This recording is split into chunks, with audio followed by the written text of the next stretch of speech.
మీ business ఏదైనా మీ ఊర్లో promotion చేయాలంటే అది సుమన్ టీవీతోనే సాధ్యం. ఇప్పుడే సంప్రదించండి. రైతు రుణమాఫీ పైన తెలంగాణలో రగడ రచ్చ జరుగుతోంది. ఇంకా నడుస్తూనే ఉంది ఈ రచ్చ. ఎందుకంటే నిజానికి ముఖ్యమంత్రి రేవంత్ రెడ్డి చాలా స్పష్టమైన హామీ ఇచ్చారు.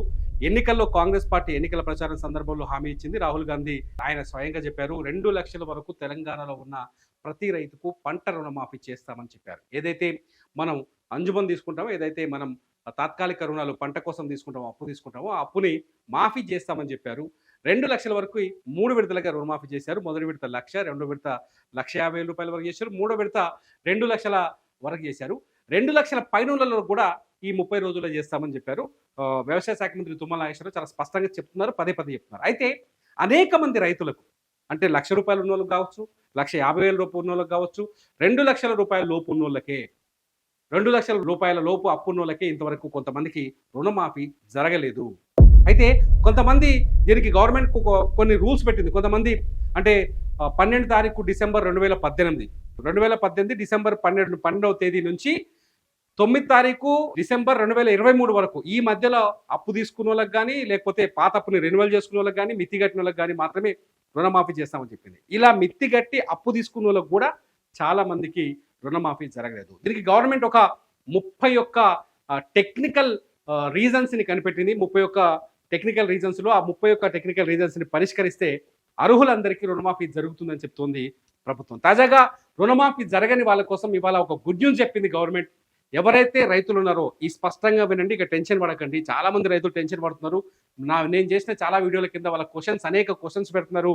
వాళ్ళు తీసుకున్న అప్పుకు సంబంధించిన డీటెయిల్స్ పెడుతున్నారు. వాళ్ళందరి కోసం చెప్తున్నా, టెన్షన్ పడకండి. గవర్నమెంట్ ఒక రైతు భరోసా రుణమాఫీ యాప్ అని ఒక యాప్ని తయారు చేసింది. ఇప్పటికే మండలాధికారులు, డివిజన్ అధికారులకు అందరికి పంపించింది ఆ యాప్ని. రేపటి నుంచి ఈ అధికారులు, మండలంలో ఉండే అధికారులు, మీరు చాలా మంది పోయిరు కదా, అగ్రికల్చర్ ఆఫీసర్ దగ్గరికి పోయిరు, అప్లికేషన్ పెట్టి దరఖాస్తు పెట్టుకుని కదా, మీ అందరి దగ్గరికి నేరుగా మీ ఇంటికే వస్తారు. అధికారులు మీ ఇంటికి వచ్చి ఆ యాప్లో మీ వివరాలన్నీ నమోదుపరిచి మీకు ఎందుకు రుణమాఫీ కాలేదో చెక్ చేసి మీ ఊర్లో ఉండే పంచాయతీ కార్యదర్శి డేటా సంతకం పెట్టించి ఆ యాప్లో అప్లోడ్ చేస్తారు. అప్లోడ్ చేసిన తర్వాత ఆ డేటా ఆధారంగా ఎవరికైతే రుణమాఫీ జరగలేదో వాళ్ళందరికీ రుణమాఫీ చేస్తారు. చాలా స్పష్టంగా మరోసారి చెప్తున్నాను, ఎవరికి రుణమాఫీ జరుగుతుంది. మరి ఇక్కడ ఖచ్చితంగా రుణమాఫీ జీవో ఇచ్చిన రూల్స్ ఉన్నాయి కదా, ఆ రూల్స్ ప్రకారమే జరుగుతుంది.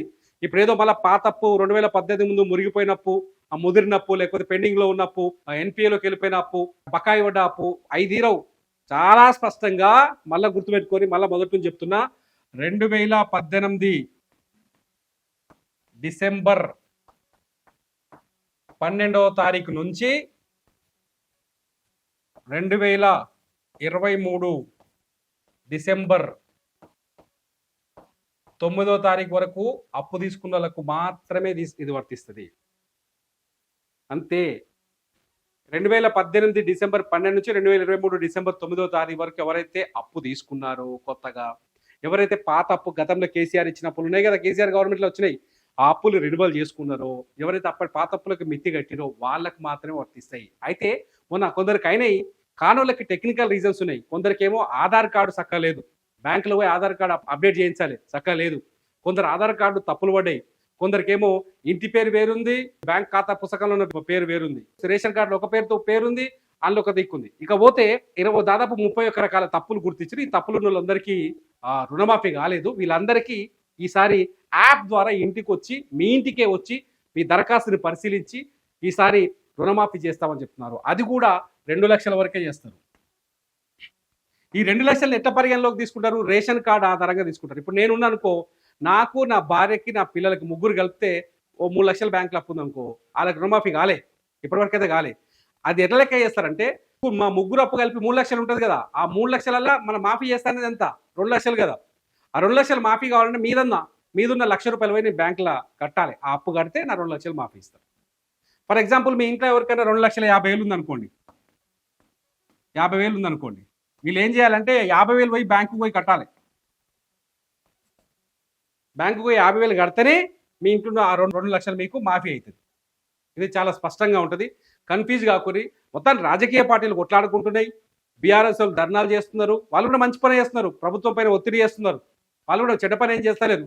మీరు రుణమాఫీ చేస్తున్నారు, రైతులకు రుణమాఫీ చేస్తానికి అధికారంలోకి వచ్చి చేస్తారా చేయడం పట్టుబడుతున్నారు. అటు బీజేపీ వాళ్ళు కాల్ సెంటర్ పెట్టిరు, బీఆర్ఎస్ వాళ్ళు కాల్ సెంటర్ పెట్టిరు, హరీష్ రావు వచ్చిండు, రోడ్ల మీద ధర్నాలు చేస్తున్నారు. రుణమాఫీ కాని వాళ్ళు రైతులతో మేము కూడా మాట్లాడిస్తున్నాం, మా దగ్గర కూడా మాట్లాడుతున్నారు. ఇదేం కాదు, గవర్నమెంట్ చెప్తోంది చాలా స్పష్టంగా. ఇప్పటికి కూడా మాట మీద వెనక పోలే, మాట తప్పలేమంటుంది. కాబట్టి ఈసారి అధికారులు మీ ఇంట్లోకి వస్తున్నారు.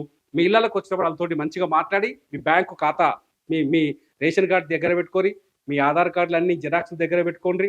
మీ బ్యాంకుకి వెళ్ళి మీ లోన్ కాగితం ఉంటుంది కదా, లోన్ కాగితం తీసుకొచ్చి దగ్గర పెట్టుకోండి. లేటెస్ట్గా మీ బ్యాంక్ అకౌంట్ స్టేట్మెంట్ తీసుకొచ్చుకొని దగ్గర పెట్టుకొని, ఇవన్నీ పెట్టుకొని అధికారులు రాగానే వాళ్ళ డీటెయిల్స్ ఇచ్చి రుణమాఫీ యాప్లో మీ వివరాలు నమోదు చేసుకోండి. ఖచ్చితంగా మీకు రుణమాఫీ అవుతుంది. ఆ తర్వాత కాకపోతే ఏం చేస్తుందో మళ్ళీ గవర్నమెంట్ చెప్తుంది. మళ్ళీ చెప్పినప్పుడు నేను కూడా ఒక మంచి వీడియో చేస్తాను మీకోసం. అప్పటి వరకు టెన్షన్ పడకండి. రుణమాఫీ పైన మీకు ఇంకా సమాచారం కావాలంటే సుమన్ టీవీలో నేను చేసిన వీడియోలు చాలా ఉన్నాయి, ఖచ్చితంగా చూడండి. మీకు అన్ని డౌట్లకి కొంతవరకు సమాధానం కాదు, అది ఈ అన్ని కూడా గవర్నమెంట్ ఇచ్చిన సమాచారం మనకు మాత్రమే చేసిన వీడియోలు. ఓకేనా? చూస్తూనే ఉండండి సుమన్ టీవీ.